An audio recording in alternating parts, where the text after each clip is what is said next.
오늘은 셋째와 넷째 재앙 2 그리고 8이 두 개의 재앙입니다. 2와 8의 재앙인데 이 재앙에서는 기존의 재앙과는 약간 구별되는 한 가지가 있습니다.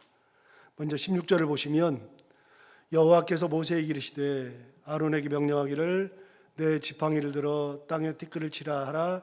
그것이 내 애굽 온 땅에서 이가 되리라.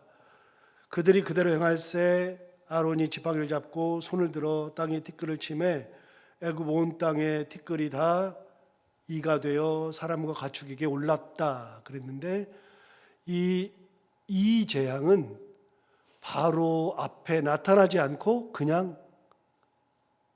바로 그냥 이 재앙을 한 겁니다. 바로를 불러서 하든가 바로를 찾아가서 이렇게 한 것이 아니라 그냥 이 재앙을 한 거죠.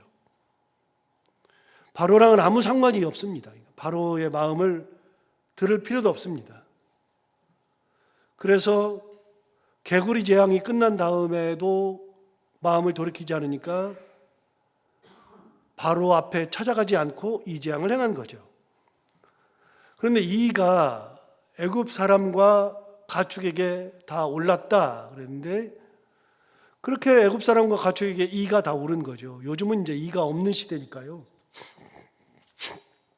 가끔 이제 이가 있는 경우가 우리나라도 있긴 한데 옛날에 저희 어렸을 때는 이가 엄청 많았잖아요. 그래가지고 저희 어머니만 해도 제가 입었던 내복 벗기면 내복에 이 붙인 거 손하고 이 몸하고 붙인 그 부분 그런데 이가 꼭 살아요. 그걸 호롱불 말고 이렇게 불 피워가지고 거기다 이렇게 돌리면 투투투투 소리가 났었잖아요. 근데 가려워가지고 살 수가 없습니다. 이가 있으면 진짜 살 수가 없고요. 저는 중학교 때 기억 중에 하나는 중학교 때 머리가 하도 가려워서 이렇게 긁었는데 손톱에 이가 들어있어가지고 얼마나 이게 새까만 게 들어있어가지고 그 자리에서 터쳐 죽이고 뭐 이랬던 기억도 나고 이도 이지만 석칼에 이런 거는 견딜 수가 없잖아요. 여러분은 다 경험을 했기 때문에 이가 뭔지를 알잖아요. 이가 있으면 살 수가 없습니다. 정말 미쳐 죽습니다. 근데 이가 온 땅에 가득한 거죠. 요즘에 다시 이가 또 나온다 그래요. 조금씩. 이게 이제 방역이 잘 되고 청결하면 안 생기는 건데 옛날에는 청결이라는 것이 없으니까요. 그러니까 이가 엄청 났었죠. 애굽에 이가 가득했는데 사람과 가축에게 올랐다. 여러분 사람에게만 이가 있는 게 아니라 가축에게도 있잖아요. 그래서 동물들이 이 때문에 못 사는 경우가 있습니다. 굉장히 어렵습니다. 그런데 그게 애굽 온 땅에 가득했다. 그런데 어떤 특징이 있느냐? 오늘 18절을 보시면 이 재앙에서는 아주 다른 특징이 하나 있습니다. 18절에 가면 요술사들도 자기 요술로 그같이 행하여 일을 생기게 하려 하였으나 못하였다. 드디어 요술사들이 따라 할 수가 없습니다. 이 세 번째 재앙부터는 요술사들이 할 수 있는 것이 아무것도 없습니다. 그 전에는요, 요술사들이 따라 했잖아요. 뱀을 만드니까 요술사들도 뱀을 만들었고, 물이 피로 변할 때에도 요술사들이 물을 피로 변하게 만들었고, 개구리 재앙을 할 때에도 요술사들이 따라서 했었죠. 그러니까 바로가 심각하게 생각을 할 수가 없는 겁니다. 그런데 이 재앙부터는 요술사들이 따라 할 수가 없습니다. 항상 말씀드리지만 요술은 진짜가 아니라 눈속임이라고 그랬잖아요. 눈속임인데 그 눈속임마저도 할 수가 없죠.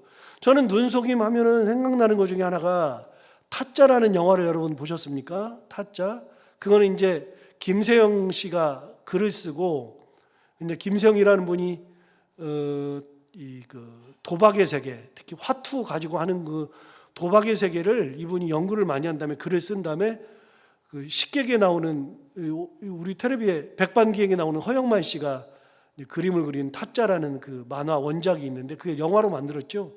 거기 보면 이제 도끼라는 사람이 나오고 뭐 이제 도끼가 시골에서 태어나 가지고 시골에서 이제 자라면서 빚이 있으니까 그 빚을 누나 빚을 갚기 위해서 올라와 가지고 서울에 올라와 가지고 평경장이라는 사람을 찾아가면서 그 사람한테 이제 화투를 배우기 시작하잖아요.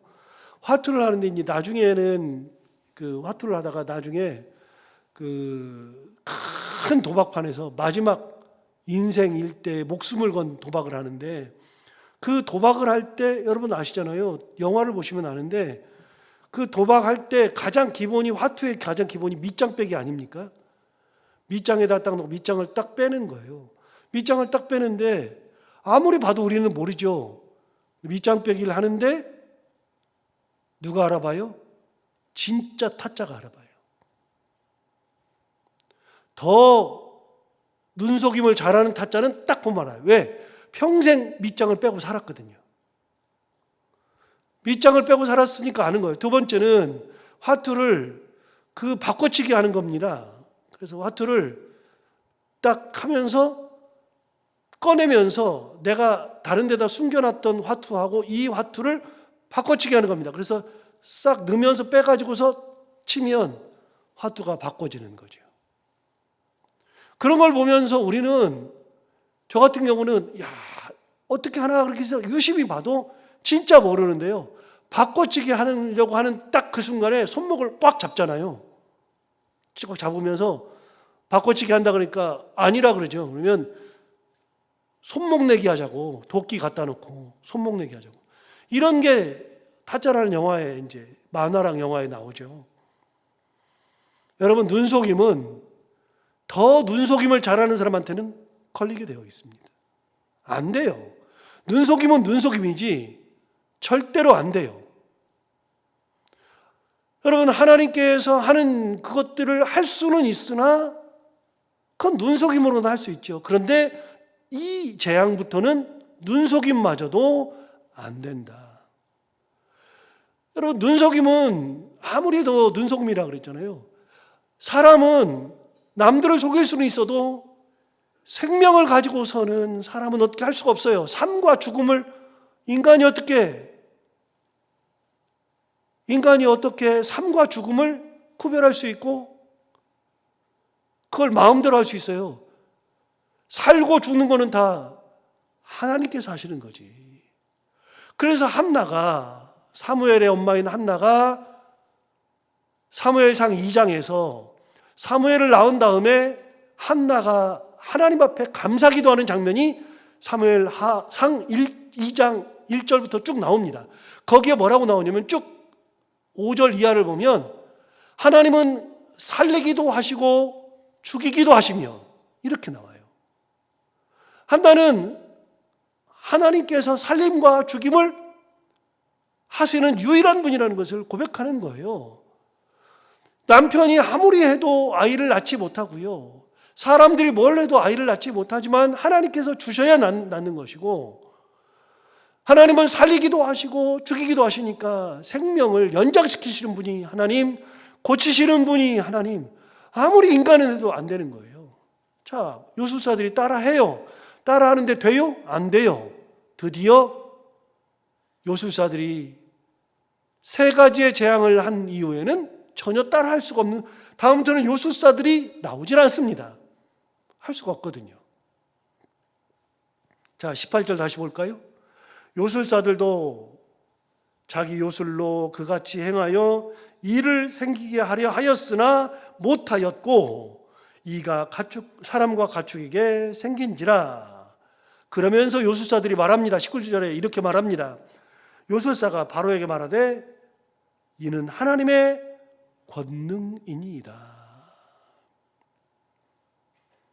그동안은 눈속임을 하면서 이런 말을 한 적이 없죠. 그런데 더 이상은 우리도 못하니까 뭐라 그래요? 이거는 인간의 영역이 아닙니다. 하나님의 권능입니다. 라고 이야기하죠. 드디어 이집트의 모든 요술사들도 따라할 수 없는 재앙. 그래서 하는 딱 한마디, 하나님의 권능입니다. 라고 얘기하죠. 자, 네 번째 재앙, 파리 재앙. 20절부터 나오죠. 20절부터 보면 파리 재앙이 나오는데 이거 역시도 구별되는 특징이 딱 하나 있습니다. 어떤 구별되는 특징일까? 자, 셋째, 이 재앙에서는 요술사들이 따라하지 못했죠. 넷째, 파리 재앙에서는 어떤 특징이 있을까요? 20절 보시면 여호와께서 모세에게 이르시되 아침에 일찍이 일어나 바로 앞에 서라. 그가 물 있는 곳으로 나오리니 그에게 이르기를 여호와께서 이와 같이 말씀하시기를 내 백성을 보내라. 그러면 그들이 나를 섬길 것이니라. 그래서 바로가 물가로 나올 때 그 앞에 서라고 하면서 내 백성 보내라고 이야기하라고 해줬습니다. 21절 보시면 네가 만일 내 백성을 보내지 아니하면 내가 너와 내 신하와 내 백성과 내 집들의 파리떼를 보내리니 애굽 사람의 집집에 파리떼가 가득할 것이며 그들이 사는 땅에도 그러하리라. 파리떼를 보낸다고 말씀하셨습니다. 여러분, 파리도 우리는 경험이 있잖아요. 개구리는 사실 우리는 경험이 없어요. 개구리가 막 엄청 때려 나오는 것은 경험을 못했는데 우리는 이를 경험했잖아요. 그러니까 이가 먼 거를 알잖아요. 파리도 알잖아요. 옛날에 요즘에는 진짜 파리가 진짜 많이 없어요. 파리채라는 게 없죠. 거의 없죠. 파리채를 쓰는 사람이 없죠. 저희 어렸을 때는 뭐 파리가 굉장히 많았으니까요. 근데 파리는요, 많아서 힘드는 게 아니라 파리 한 마리 때문에 힘드는 거예요. 파리가 그냥 자고 있는데 와가지고 잉 하고 와가지고 이렇게 딱 붙어 있고 이렇게 긁으면 가려가지고 잠을 못 자잖아요. 그래서 쫓아내면 또 오고 쫓아내면 또 오고 파리는 끊임없이 오죠. 그래서 제가 이집트를 갔을 때 선교사님이 갔더니 이집트 사람들이요, 피라미드를 갔더니 피라미드에 그냥 사람들이 막 와요. 와가지고서는 그냥 뭐 $1 그래요. $1만 달라고. $1 그러니까 선교사님이 주지 말라고. 주면 다른 사람들이 $1 하는 사람들이 쫙 몰려드니까 절대로 주면 안 된다고. $1 그래도 안 주죠. 가라고. 그래서 쫓아내고 저기 가면 또 와가지고 $1 가면 가는 곳마다 $1 그러니까 쫓아내도 오고 그러니까 선교사에 뭐라 하냐면 얘네들이 다 파리떼들이라고. 쫓아내도 오고 진짜 쫓아내도 오고 얼마나 삶을 괴롭게 하는지 모르죠. 근데 이가 지나고 나니까 파리가 이렇게 된다. 이게 너와 내 집과 내 신하와 내 백성 집집에 파리떼가 가득할 거다. 어떻게 삽니까? 자, 그런데 구별되는 특징 22절. 그날에 나는 내 백성이 거주하는 고센 땅을 구별하여 그곳에는 파리가 없게 하리니 이로 말미암아 땅에서 내가 여호와인 줄을 내가 알게 될 것이라. 파리 재앙의 특징은 뭐냐면요, 구별되는 특징은 애굽 사람들과 이스라엘 사람들이 사는 땅에는 구별된다는 겁니다. 고센 땅에는 파리떼가 안 생기는 겁니다. 그 전에는 똑같은 이런 재앙이 있었다 그러면 이스라엘 백성들에게 이제는 이런 재앙이 없죠. 이런 재앙이 없으니까 이집트 사람들이 그 파리 때문에 온통 괴로운 당하고서 힘들어하고 있을 때 보니까 이스라엘 사람들이 사는 곳에는 파리가 없네. 그래서 하나님께서 드디어 이스라엘 사람들과 애굽 사람들을 구별하셨습니다. 그래서 이스라엘 사람들, 그 사람들에게는 파리가 없으니까 애굽 사람들이 볼 때는 이 사람들이 더 대단해요. 그런데 이 사람들이 누굽니까? 우리 종이잖아요. 우리 노예잖아요. 노예인데 우리는 이런 어려움을 당하고 있는데 저기는 그런 일이 없는 거죠. 자, 22절 다시 볼까요? 22절에 보시면 하나님이 이렇게 말씀하십니다. 그날에 나는 내 백성이 거주하는 고센 땅을 구별할 거다. 여러분, 내 백성, 하나님이 이렇게 말씀하시죠. 나의 백성. 23절도 보시면 내가 내 백성과 너의 백성 사이를 구별하리니 내일 이 표징이 있으리라 하셨다 하라. 그래서 하나님께서 내 백성과 너의 백성을 구별하시는 겁니다. 내 백성. 그래서 중요한 특징이 드디어 넷째 재앙에서 나오죠. 하나님께서 이스라엘 백성들을 구별하기 시작하셨습니다. 이걸 당하는 애굽 사람들이 볼 때는 이게 뭐냐 그러는데, 이걸 똑같이 당하는 이스라엘 백성들은 하나님은 살아 계시는구나, 하나님은 희한하게 우리를 보호하시는구나를 알게 되는 겁니다. 24절, 여호와께서 그와 같이 하시니 무수한 파리가 바로의 궁과 그의 신하의 집과 애굽 온 땅에 이르니 파리로 말미암아 그 땅이 황폐하였더라. 그렇게 되죠. 견딜 수가 없습니다. 요수사도도 해볼 도리가 없습니다. 자, 이제 바로가 뭐라고 얘기하나 들어볼까요? 25절, 바로가 모세와 아론을 불러 이르되 너희는 가서 이 땅에서 너희 하나님께 제사를 드리라. 드디어 바로가 허락하는 것 같잖아요. 이게 맞는 얘기예요? 여러분 5장 1절을 가서 볼까요? 5장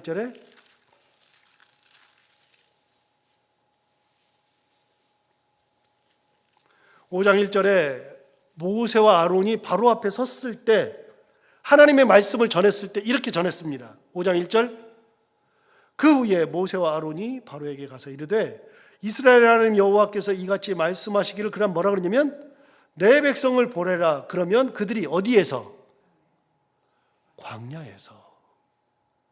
광야에서 내 앞에 절기를 지킬 것이라. 이렇게 하나님이 말씀을 하셨죠. 하나님이 어디서 제사를 지내라고요? 광야에서. 그런데 바로가 허락해 주잖아요. 지금 8장에서 다시 읽어볼까요? 25절을 볼까요?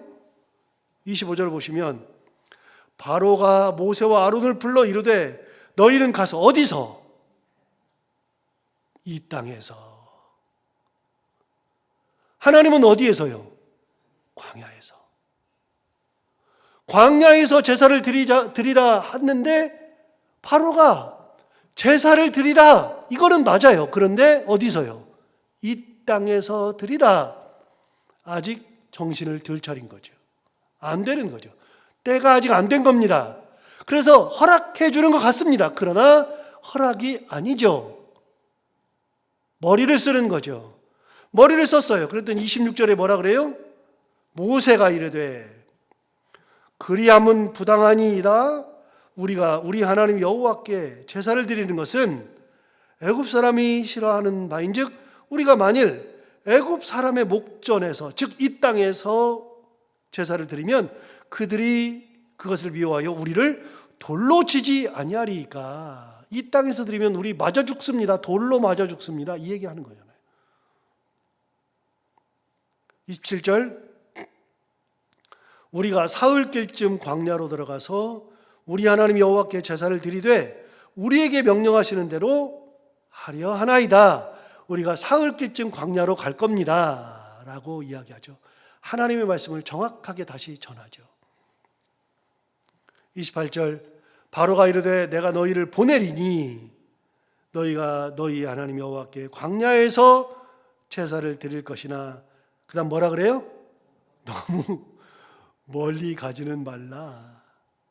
그런즉 너희는 나를 위하여 간구하라. 이렇게 되잖아요.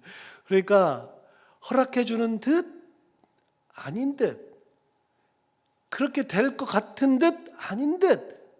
여러분 바로의 마음이 지금 왔다 갔다 해요. 일단 재앙은 피해야 되겠는데 멀리 보낼 수는 없고, 그러니까 광야로 가긴 가는데 어떻게 하라고요? 멀리 가지는 말아라. 모세는 뭐라 그랬어요? 사흘길을 간다 그랬어요. 사흘길을 가서 제사를 드리고 오면은, 돌아오면은 또 사흘길을 돌아와야 되겠죠. 그러니까 일주일은 기본적으로 걸릴 것이고, 제사 드리면 준비하고 그러면은 2주, 한 달 이렇게 걸리겠죠. 안 되는 거예요. 그러니까 어떻게 해요? 이 땅에서 제사를 드리면 되지 않느냐?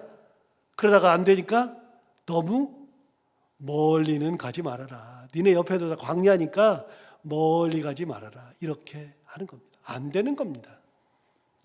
자, 29절 모세가 이르되 내가 왕을 떠나가서 여호와께 간구하리니 내일이면 파리떼가 바로와 바로의 신하와 바로의 백성을 떠나려니와 바로는 이 백성을 보내어 여호와께 제사를 드리는 일에 다시 거짓을 행하지 마소서. 이제 거짓말 다시는 하지 말라고.